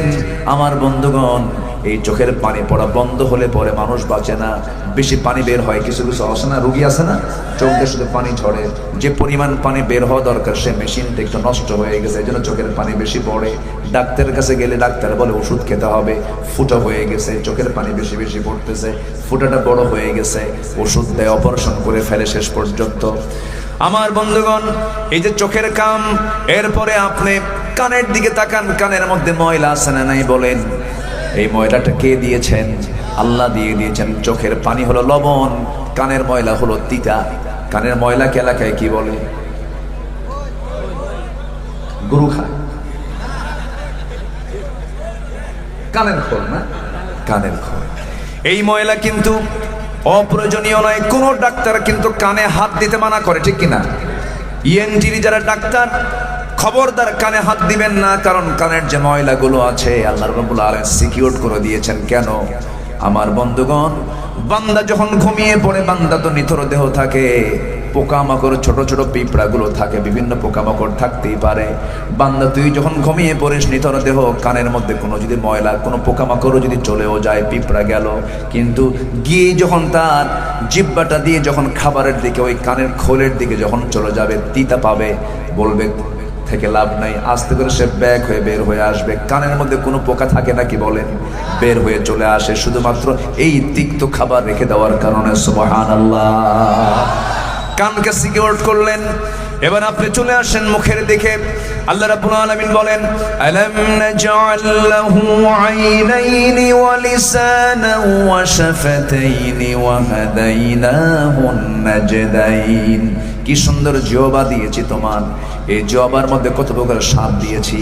এই যে আমাকে হেডমাস্টার, এখানে স্যার আছেন, এখানকার মৌলবী শিক্ষক কোথায়? শহীদুল ইসলাম সাহেব কোথায় গেল? আমাকে খাওয়াইছে পিয়ারি মাছ, না কি মাছ? হ্যাঁ, পিয়ালি মাছ। এই যে মাছটা, পৃথিবীর কোন মাছের স্বাদের সাথে স্বাদের মিল আছে? চিন্তা করে দেখুন, হাজার হাজার মাছ, সমস্ত মাছের স্বাদ কোনটার স্বাদ, সব যেটা আইডেন্টিটি করে, যেটা স্বাদকে ডিফার করে, যেটাকে স্বাদকে প্রমাণ করে দেয়, সেই অঙ্গের নামটা কি বলেন? বলেন কি? জিহ্বা। এই জিহ্বায় আল্লাহ রাব্বুল আলামিন কত স্বাদ দিয়ে দিয়েছেন, হাজার হাজার স্বাদ করে দিয়েছেন। এই স্বাদগুলো আল্লাহ রাব্বুল আলামিন দিয়েছেন। এই জিহ্বার চতুর্পাশে যে পানিগুলো আছে, এই পানির কিন্তু কোনো স্বাদ নাই। লালা দিয়েছেন, লালাকে আল্লাহ পাক স্বাদহীন করে দিয়েছেন। কেন? যদি মিষ্টি হতো পৃথিবীর কোনো মিষ্টি লাগতো না। যদি টক হতো পৃথিবীর কোনো টক লাগতো না। যদি ঝাল হতো পৃথিবীর কোনো খাবার ঝাল লাগতো না। আল্লাহ পাক এটাকে নিউট্রাল রেখেছেন। আল্লাহ রাব্বুল আলামিন বলছেন, বান্দারে কোন খাবার তুই নিবি, সঙ্গে সঙ্গে জিহ্বা সিগন্যাল মারবে ব্রেনে, বলবে এটা পিয়ারি মাছ। সুবহানাল্লাহ বলে, এটা কি মাছ? পিয়ালি মাছ। আপনি যে মাছ খাওয়াইছেন, মাছের ওয়াজ হচ্ছে, আপনাকে খুঁজে পাচ্ছি না।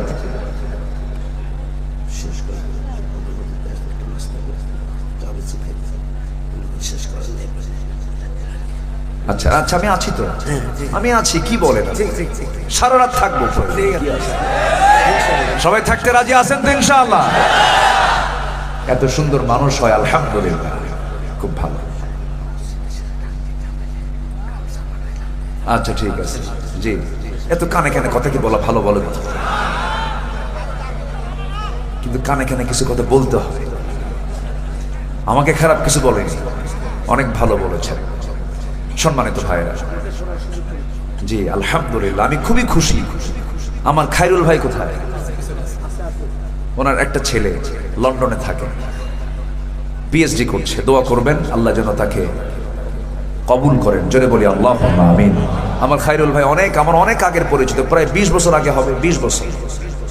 20 বছর আগে আমি কোথায় যেন আসছিলাম এইদিকে, 2005 কি 6 সালের দিকে। যাই হোক, হ্যাঁ আচ্ছা ঠিক আছে, তাহলে তো এগুলো সব পুরাতন লোক দেখতেছি আমরা, মাশাআল্লাহ, বলি আলহামদুলিল্লাহ। জি সম্মানিত ভাইয়েরা, তাহলে এই জিহ্বা যদি এরকম না হয়, যদি এরকম হতো, নাট বল্টু সিস্টেম হতো, তাহলে কি হতো বলেন তো? তাহলে আমার আজকে মাহফিল আসার সময়, অন্তত এই মাহফিল আসার সময় ব্যাগের মধ্যে অন্য কিছু তোলার আগে কয়েকটা জিহ্বা তোলা লাগতো। জিহ্বা তুলে নাট বল্টু সিস্টেম, কিন্তু আসার পথে ব্যাগ গেল হাইরা, তাহলে কি আর পিয়ালি মাছের কি স্বাদ পেতাম? আল্লাহ পাক সব বডিতে সেটআপ দিয়েছেন, কোনো নাট বল্টু করেন নাই। আল্লাহু আকবার বলেন। মাঝে মাঝে এরকম চিন্তা হয়, আল্লাহ এত হাত পা বেদনা করে, নাট বল্টু হলেই তো হতো, ব্যাগে থুয়ে দিতাম, কিন্তু ব্যাগ চুরি হয়েছে, বড় ব্যাগ। আল্লাহ পাক সব বডিতে সেটআপ দিয়েছেন। কিডনি দিয়েছেন সাথেই, যাদের কিডনি অকেজ তখন তাদেরকে ডায়ালিসিস করার জন্য ডাক্তারের কাছে যেতে হয়।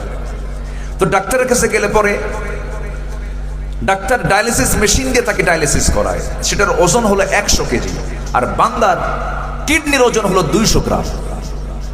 200 গ্রামের যে কাজ, পৃথিবীর কোন ডায়ালিসিস মেশিনে এরকম কাজ হয় না। আল্লাহু আকবার বলেন। আল্লাযী খালাকাকা ফাসাওয়াকা ফাআদালাক। শুধু সৃষ্টিই করেন নাই, সৃষ্টির মধ্যে তিনি ভারসাম্য দিয়েছেন। যেরকম সুবহানাল্লাহ। আমার বন্ধুগণ, এই জন্য কখনো আল্লাহকে ভোলা যাবে না। জিহ্বার চতুর্পাশে কত জোয়ার দেখেন, জোয়ার কতটুকু আছে না আছে। তেঁতুল গাছের সামনে গেলে টের পাওয়া যায়, দুজন মুখোমুখি দাঁড়ায় আছে। হঠাৎ করে তেঁতুল গাছের তেঁতুলের দিকে যখন নজর যায়, মুখ থেকে সিটকে সামনের জনের গালে গিয়ে কি পড়ে কিনা, কে বন্ধু তোমার কি বাবার কি হলো? বন্ধু আমার তো দোষ না, তেঁতুলের দোষ। কি ঠিক কিনা বলেন? কি রস আল্লাহ রাব্বুল আলামিন জিহ্বার মধ্যে দিয়ে দিয়েছেন। আল্লাহ বলছেন, বান্দারে এত কিছু দিলাম, তুই আমার নাম বলবি, আলহামদুলিল্লাহি রাব্বিল আলামিন ওয়া যাকারা ইসমা রাব্বিহি ফাসাল্লা ক্বাদ আফলাহা মান তাযাক্কা। নফসকে হিংসা মুক্ত, অহংকার মুক্ত, অবৈধ কামনা বাসনা মুক্ত করব, আল্লাহর নামের জিকির করব। যে বান্দার মুখে জিকির থাকে, হৃদয়ে জিকির থাকে, সে ব্যক্তিকে আল্লাহ রাব্বুল আলামিন কখনো জাহান্নাম দিবেন না, তাকে আল্লাহ রাব্বুল আলামিন মাফ করে দিবেন। নাম্বার 3, আল্লাহ পাক আবার বলছেন, যে বান্দা ফাসাল্লা, যে বান্দা নামাজটা পড়বে, কি পড়বে বলেন, কি পড়বে? নামাজ পড়বে কয় ওয়াক্ত? আসতে বলবেন না, কয় ওয়াক্ত নামাজ? একানা জামাতে, মনোযোগে না মনোযোগে, বুঝে না না বুঝে, জেনে না না জেনে, সময় না সময়ে সুন্দর করে নামাজ পড়তে হবে। নামাজকে কখনো এক ওয়াক্ত নামাজ কখনো ছেড়ে দেওয়া যাবে না। নামাজ মূলত 5 ওয়াক্ত নামাজ, আমরা কেউ ছাড়বো না। আমার বন্ধুগণ, আমার নবীর জীবনে 1 ওয়াক্ত নামাজ কাজা হয়েছে এমন কোনো রেকর্ড নাই। আর আল্লাহ পাক কোরআনকে প্রশ্ন করুন, কোরআন বলো তো কোন পাপের শাস্তি সবচেয়ে বেশি? যে বান্দা নামাজ ছেড়ে দেবে। ফাখালাফা মিন বাদিহিম খালফুন আদাউস সালাহ ওয়াত্তাবাউশ শাহাওয়াতি ফাসাউফা ইয়ালকাউনা গাইয়া। যে ব্যক্তি নামাজ ছাড়বে, আমি তাকে গাই নামক গর্তের মধ্যে তাকে ঢুকাবো। ফাসাউফা, অচিরেই ঢুকাবো। জাহান্নামের যে ভয়ঙ্কর গর্ত হলো গাই নামক গর্ত। তাফসীরে কুরতুবীর মধ্যে এসেছে, আল্লাহ রাব্বুল আলামিন এই গাই নামক গর্তটা তো ভয়ঙ্কর বানিয়েছেন যে জাহান্নাম পর্যন্ত এই গাই নামক গর্তকে ভয় পায়। খুব ভয়ঙ্কর গর্ত সেটা। আমার বন্ধুগণ, শুধুমাত্র নামাজ যারা কাজা করবে, এই দেশের সবচেয়ে বড় অপরাধ যেটা হচ্ছে সেটা হচ্ছে জাতি নামাজ পড়ে না। নামাজ পড়বে কেমনে? জাতির নেতাগুলো ছিল যারা অধিকাংশ ছিল বেনামাজি, ঠিক কিনা? আমরা যে নেতৃত্ব চাই সেটা হচ্ছে নামাজের নেতৃত্ব চাই। আমরা কিসের নেতৃত্ব চাই? নামাজি নেতৃত্ব আমরা চাই। আল্লাহ কবুল করুন, জোরে বলি আমিন। আরো জোরে বলি আল্লাহুম্মা আমিন। আমার বন্ধুগণ, একটু কান লাগান, নামাজ না পড়লে কি হয়, নামাজের গুরুত্বটা কি, একটু গুরুত্ব বোঝানোর জন্য একটা সুন্দর একটা সিরাতের কথা মনে হলো, একজন সাহাবীর জীবনের কথা মনে হলো। সবাই কম বেশি জানেন। সেই মহান একজন ব্যক্তির নাম হচ্ছেন, অর্ধ পৃথিবীর শাসনকর্তা ছিলেন 2 নম্বর খলিফা সাইয়েদনা ওমর ফারুক রাদিয়াল্লাহু তাআলা আনহু। সবাই নাম শুনেছেন তো? উনি আসছেন? আচ্ছা, ওমর ফারুক রাদিয়াল্লাহু তাআলা আনহু। একটু কান লাগাবেন, একটু মনোযোগ দিয়ে শুনবেন। কয় নম্বর খলিফা? কয় নম্বর খলিফা? 2 নম্বর খলিফা। বহুদিন আগে এক মাহফিলে বললাম, ওমর ফারুককে চিনেন কারা কারা? সামনে থেকে ছোট্ট একটা ছেলে দাঁড়ায় বলে, হুজুর আমি চিনি। কি? আমাদের বাড়ির দোতলায় ভাড়া থাকে। তো বললাম, আব্বু তুমি 100-তে 100 পাইছো। এই কথা আমার প্রায় মনে হয়। এরকম চঞ্চল কিছু বাচ্চা কাচ্চা আছে না, খুব চালু, ওদের পাশে থাকলে মাথা শেষ, খুব বুদ্ধি। তবু ওদের উপরে বিরক্ত হওয়া যাবে না। ওরা মসজিদে গেলে কোনো বাধা দেওয়া যাবে না। ওরা নামাজের মধ্যে হাসবে, খেলবে, গুদাগুদি করবে, যা করে করুক, ওযু করুক আর না করুক, গেলেই হল। কিছু কিছু বুড়া চাচা আছে, মসজিদে বাচ্চা দেখলেই চোখ বড় বানায়, এরকম আছে না নাই? ওই বুড়ো চাচার মসজিদে না গেলেও হবে। বাচ্চাদেরকে বাধা দিবেন, ঠিক আছে না? বাচ্চাদেরকে বাধা দেওয়া যাবে। ওরা নামাজের মধ্যে থেকে অনেক শিক্ষা জানবে, শৃঙ্খলা শিখবে, নেতৃত্ব শিখবে, সময়ের জ্ঞান শিখবে, সবকিছু নামাজের মধ্যে শিক্ষা আছে না নাই? একটু কান লাগাবেন। ওমর ফারুক রাদিয়াল্লাহু তাআলা আনহু অর্ধ দুনিয়ার শাসনকর্তা, 2 নম্বর খলিফাতুল মুসলিমিন। তিনি কি করলেন? একদিন নামাজ পড়ানোর জন্য তিনি বাড়ি থেকে বের হলেন, মসজিদের দিকে রওনা দিলেন। সারা জীবন তিনি দোয়া করেছেন, আল্লাহ আমাকে তুমি শহীদে মওত দান করো, এবং তুমি আমাকে মদিনা শহরে তুমি আমার মৃত্যুটা দিবা, এবং শহীদে মওত তোমার কাছে কামনা করে। এই 2টা দোয়া একসঙ্গে করতেন, একসঙ্গে জমা করে বলতেন, আল্লাহুম্মা রযুকনি শাহাদাতান ফি সাবিলিক ওয়াজআল মাউতি ফি বালাদি রাসূলিক। আয় আল্লাহ তাআলা, তোমার কাছে আমি শহীদে মওত কামনা করি এবং নবীর শহরে মৃত্যু চাই। এই দোয়াটা তিনি সারা জীবন করতেন। দোয়া কবুল হয়ে গেল। দোয়া কবুল কেমন করে হলো দেখেন। তিনি নামাজ পড়ানোর জন্য মসজিদের দিকে রওনা করলেন। রওনা দিয়েছেন, নামাজ পড়াবেন, নামাজ শুরুও করেছেন। আগের যুগের শাসকরা নামাজ পড়তেন না পড়াতেন? পড়তেন না পড়াতেন? আমরা এমন একটা শাসক দেখতে চাই বাংলার জমিনে, যিনি শুধু পড়বেন না, তিনি পড়াবেন, পড়ানোর যোগ্যতাও রাখবেন। আসতে কোন কেন? আসতে কোন কেন? আল্লাহ কবুল করুন, আল্লাহ কবুল করুন, আল্লাহ কবুল করুন। ওমর ফারুক রাদিয়াল্লাহু তাআলা আনহু নামাজে দাঁড়ালেন। প্রথম রাকাত পড়েছেন, দ্বিতীয় রাকাত নামাজ পড়াতে নিয়ে রুকুতে যখন চলে গেছেন, রুকুতে যাওয়ার সঙ্গে সঙ্গেই রুকু থাকা অবস্থায় একজন আততায়ী এসে, জালিম এসে তার ডান দিক থেকে পেটের মধ্যে চাকু ঢুকাইয়া দিয়েছে। ধরাশয়ী হয়ে গেলেন। বুঝে ওঠার আগে আবার তাকে ধরে উপর্য করি তল পেটে সুইকাঘাত বারবার করা হলো। 2-3টা যখন ছুরি মারা হলো, বুড়ি কিছু অংশ বের হয়ে গেল। সবাই তাকে ধরে ফেলেছে এবং যে অ্যাটাক করেছে তাকেও ধরে ফেলেছে। তিনি জমিনে লুটিয়ে পড়লেন, সেন্সলেস হয়ে গেলেন। কয়েক ঘন্টা সেন্স নাই, নামাজ শেষ করতে পারেন নাই। রুকুতেই তিনি আক্রান্ত হলেন, মানে ফজর নামাজ হয় নাই, পরিপূর্ণ করতে পারেন নাই। কয়েক ঘন্টা পর তার যখন সেন্সটা ফিরে গেল, সেন্স ফেরার সঙ্গে সঙ্গেই তিনি চোখটা খোলা মাত্রই তিনি এবার দেখতেছেন আব্দুল্লাহ তার কলেজার টুকরা সন্তান চোখের পানি ফেলে ফেলে কান্দে। এবার তিনি মুস্কি হাসি মেরে বলছে, আব্দুল্লাহ কান্দো কেন? তোমার বাবার তো দোয়া কবুল হয়ে গেছে, তোমার বাবা শহীদের মর্যাদা পেয়ে গেছে। আমাকে যা ঘাত করেছে তার নাম হলো আবু লুলু মাজুসি, সে একজন অগ্নি পূজক, সে তো মুসলিম না, সে আমাকে অ্যাটাক করেছে, আমি শহীদ হয়ে যাব। আব্দুল্লাহ আমার জন্য পানি আনো তো। 1 গ্লাস পানি নিয়ে আসা হলো। 1 গ্লাস পানিটা যখন তিনি হাতের মধ্যে নিলেন, বলছেন, আব্দুল্লাহ এই পানি দিয়ে কি ওযু হবে নাকি? আব্বা আপনার জন্য পান করার জন্য আনছে। তিনি বলছেন, না রে না, কলিজার কোনো তৃষ্ণা নাই, নামাজের তৃষ্ণা, নামাজ আমার এখনো হয় নাই, ওযুর পানি লাগবে। জোরে কর সুবহানাল্লাহ, আর জোরে কর সুবহানাল্লাহ। মুমূর্ষু অবস্থা কাতরাচ্ছেন, নামাজের মধ্যে আহত হয়েছেন, নামাজের জন্য পেরেশান। ও আমার আব্বা, আমার কলিজার টুকরা সন্তান, ওযুর পানি নিয়ে আসো। ওযুর পানি নিয়ে আসা হলো। ওযু বানালেন, নামাজে দাঁড়াবেন, নামাজ পড়বেন কেমনে? বুড়ি বের হওয়া, গামছা দিয়া পেটটা বাঁধলেন। দাঁড়িয়ে পারলেন না, বসে পড়বেন, বসেও পারলেন না। রক্ত শূন্যতে ওমর ফারুক রাদিয়াল্লাহু তাআলা আনহু জীবনের শেষ প্রদীপ নিভে যাবে যখন তখন সেই সময় তিনি ইশারা করে নামাজটা কোনো মতে পড়ে নিলেন।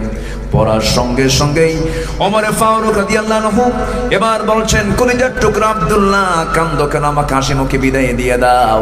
এই কথা শোনার সঙ্গে সঙ্গেই সামনে দাঁড়ানো, এই কথা বলার সঙ্গে সঙ্গেই বলছেন, আব্দুল্লাহ তুমি আমার কান্নাকাটি করবে না, কলিজার টুকরা সন্তান। এবার সন্তান বলছে, আব্বা আপনার জন্য আমি ডাক্তার নিয়ে এসেছি। ডাক্তার সামনে বসে বলছে, আমিরুল মুমিনিন আপনার জন্য দুধ আনলাম, দুধটা পান করুন। তিনি বিসমিল্লাহ বলে হাসি মুখে দুধটা পান করলেন। দুধটা থাকলো না পেটে, কারণ থাকবে কেমনে? নারীতে ফুটা হয়ে গেছে, সব দুধ নারী দিয়ে বের হয়ে গেল, ফুটা দিয়ে বের হয়ে গেল। ডাক্তার কাঁদতে কাঁদতে বলছে, আরে আমরা ওমরে ফারুক হারাতে বসেছি, আমরা তাকে রক্ষা করতে পারবো না। মুস্কি হাসি মেরে বলছে, ও ডাক্তার কেমন করে বাঁচাবার? ডাক্তার, কারণ আমার নাকের মধ্যে মহান রব্বুল আলামিন জান্নাতের ঘ্রাণ ঢুকায়া দিয়েছে। আমি দুনিয়া থেকে বিদায় হয়ে যাব, আমি বাঁচবো না, যখন তখন দুনিয়া থেকে বিদায় হয়ে যাব। ডাক্তার চলে যাও। ডাক্তার বের হয়ে যাচ্ছেন, এমন সময় তিনি পিছন দিকে ডাক দিয়ে বলছেন, ডাক্তার তুমি আমার চিকিৎসা করতে আসছো, নিজের ব্যাপারে খেয়াল করো না? তোমার পাজামার কাপড়টা গিরার নিচে কেন? লা ইয়ানজুরুল্লাহু ইয়াওমাল কিয়ামা, আল্লাহ রাব্বুল আলামিন কিয়ামতের দিন তার দিকে নজর দেবেন না যার পাজামার কাপড়টা গিরার নিচে থাকে। গিরার উপরে তাড়াতাড়ি পাজামার কাপড় পরো। চিন্তা করে দেখুন, মৃত্যুর পূর্বেও দাওয়াতি কাজ থেকে 1 সেকেন্ড তিনি নিজেকে দূরে রাখেন নাই, এমনটাও তিনি স্মরণ করে দিলেন। এরপর বলছেন, আব্দুল্লাহ আমার বড় শখ, আমার বড় ভাই আবু বকরকে 2 বছর আগে আমার নবীর কবরের পাশে শোয়া দিয়েছি। আমার বড় শখ, আমার মৃত্যুর উপর আমার কবরটা যেন নবীর কবরের পাশে হয়, আমার ভাইটার পাশে যেন থাকতে পারে। কিন্তু কেমন করে সম্ভব? রে আব্দুল্লাহ, জায়গা তো আমার না। ওই ঘরটা তো আম্মা জান আয়েশা সিদ্দিকার, সে যদি দেয় তাহলে পাবো, না দিলে পাবো কেমনে? আব্দুল্লাহ তুমি আমার হয়ে তার কাছে গিয়ে প্রস্তাব আকারে একটু দিয়ে দাও, যে বলো ওমরে ফারুক অথবা ওমর তার কাছে এই জায়গাটা ভিক্ষা চায়। সে যদি দিত খুব খুশি হতাম। যখন বারবার বলে এরকম করে পাঠায় দেওয়া হলো, সঙ্গে সঙ্গে বলা হলো আব্বাজান পাঠিয়ে দিয়েছেন, আব্বাজান পাঠিয়ে দিয়েছেন, মেহেরবানি করে আপনি কি করবেন বলুন?